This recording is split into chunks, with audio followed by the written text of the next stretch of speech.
There's been no let-up in the conflict between Israel and Iran.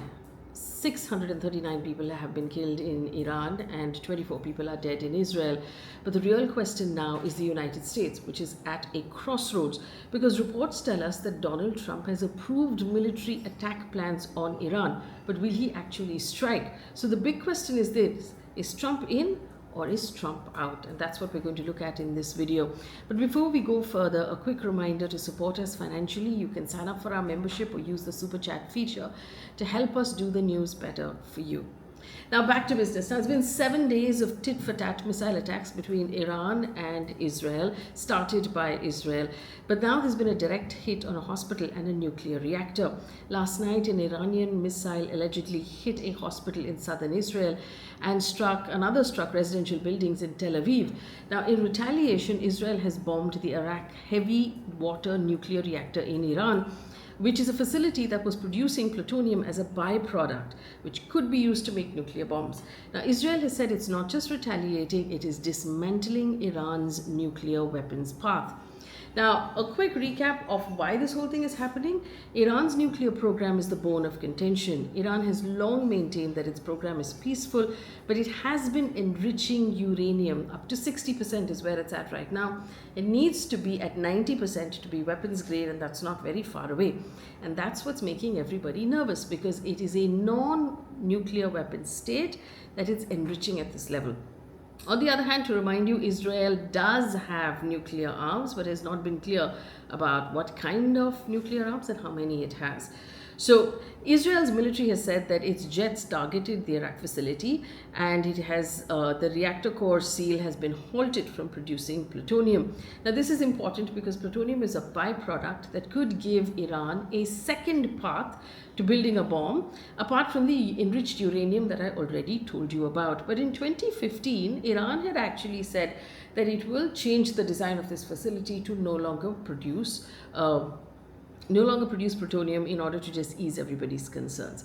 Why are we talking about all of this? Because Trump, according to the BBC and CBS, has approved plans to attack Iran, but has not pulled the trigger figuratively or literally because he's waiting for Iran to sort of surrender or abandon its nuclear program.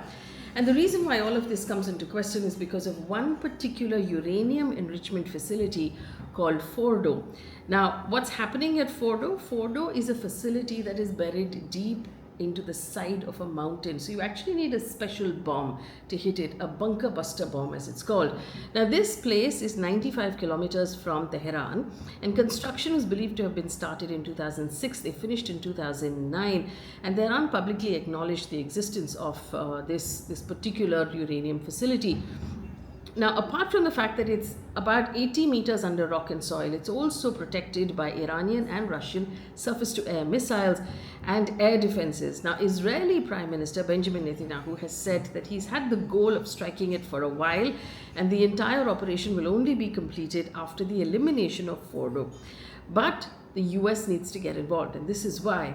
Al Jazeera reports that while the International Atomic Energy Agency has confirmed that Fordow was hit on the outside, it cannot be hit on the inside because it's too far deep underground. For that, it will need a special bomb from the US called the bunker buster bomb that is about apparently 13,000 kgs or more, and it uses its weight and it burrows deep underground before exploding. And so the question is, in order for Israel to complete its entire plan of destroying all of Iran's nuclear facilities, it needs a bomb from the US. Now, will the US provide it with that bomb? That's where the question is. Now, I'll give you 3 points to consider to understand what Trump is thinking, which I must accept is a tough thing to do to figure out what Trump is going to do next. First of all, in the G7 meeting, when he was asked about it, are you going to get involved military? He normally denies, but this time he said, I don't want to talk about it. So he's not flatly denied it. Now, in an interview with ABC News, the Israeli ambassador was asked about the possibility of the US helping with the bunker buster bomb. And he said, we have a number of contingencies that will enable us to deal with Fordow. Not everything is a matter of taking to the skies and bombing from afar. So there's like mixed signals coming.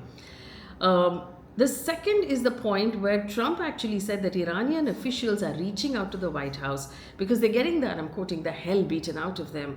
He added that there's a big difference in what they're saying now from a week ago, and they've suggested, Trump said, that they come to the White House and talk to us, which is courageous. Now, Iran, on the other hand, has actually refuted this and said no Iranian official will ever be asked to grovel at the gates of the White House. That's despicable. They've said what is more despicable than his lies is his cowardly threat to take out the supreme leader. So where does that leave US in this fight? Trump has offered a terse response to Iran's supreme leader, saying good luck to you. He's also said he's not looking for a fight right now, but he stands ready to act if necessary.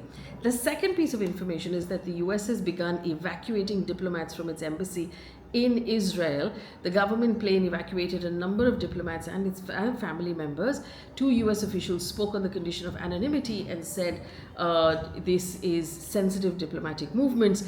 Now, what does this mean? Evacuations mean that the White House, one is evacuation. Secondly, we know that America has been shifting military aircraft and warships into the Middle East because of a heightened possibility of US involvement. All of this suggests that there is a plan or a contingency plan in place.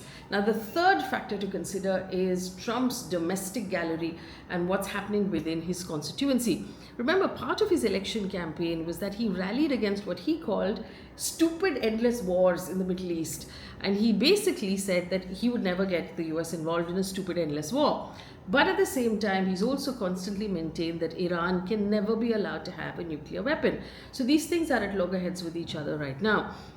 The possibility that he might draw the US into another war is basically pitted his own constituency or his party against each other. Let me give you some sort of examples. Now, a very important person is Trump's Director of National Intelligence, Tulsi Gabbard, who in March testified before Congress that Iran's enriched uranium was at an all-time high, but experts did not believe it was working on a nuclear weapon. So you can enrich uranium, but you have to actually figure out how to put the uranium on a weapon, mount it on a warhead, and deliver it to your target. They believe that Iran is not working on that.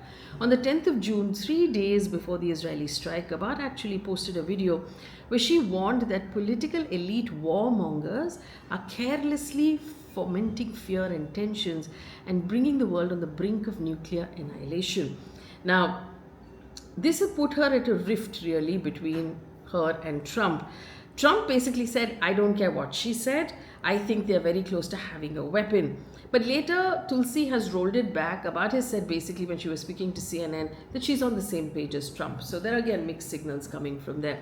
Apart from that, Republican Congressman Thomas Massie in Kentucky has said that he is sided with Democrats to introduce a bill to prevent Trump from engaging the US in unauthorized hostilities. Former Fox News host Tucker Carlson, who was a Trumper, has basically said that Republican warmongers are provoking rebuke from Trump, who called, he called the Republicans warmongers, and he's basically come under a lot of flack. Steve Bannon, who was Trump's former political strategist, has said that the deep state is allowing the US to go into war, and that's not a good idea. Now, Vice President J.D. Vance seeking to bridge that divide in their own party, and he's basically said that if Trump decides he wants to take further action, that is a decision that belongs to the president, and people are right to be worried about foreign entanglement because of 25 years of idiotic policy, the foreign policy that they've had so far. But among the citizens of the country, one opinion poll actually suggests that Trump voters, 79% of the respondents will back the US in providing offensive weapons to Israel to strike Iranian military targets. 89% are concerned about Iran obtaining atomic bombs. Now remember, what we've learned in the last few years is that the Western media tends to really color how they put out stories in a both racist, racial, and sort of US leaning point of view. And a lot of the Trump supporters are normally looking at that point of view when they're making their decisions. But this is what is going to be important to Trump. Will his voters continue to stay with him? It could be an important move, it could be a miscalculation, it could be one wrong move, and it could send the world into war. The two things that we could think about is one, If Trump or the US was actually planning on attacking Iran, would they talk about it this much before they actually did it? And secondly, Trump has actually publicly acknowledged the fact that he wants a Nobel Peace Prize. He's been talking about how he has brought peace between countries, including India and Pakistan, but India has disagreed and refuted his claim multiple times. Actually, sending a bomb, starting a global conflict will work against him if he really wants that nuclear prize. But will he act and will he not? At this point, I mean, can we really predict what Trump thinks and does?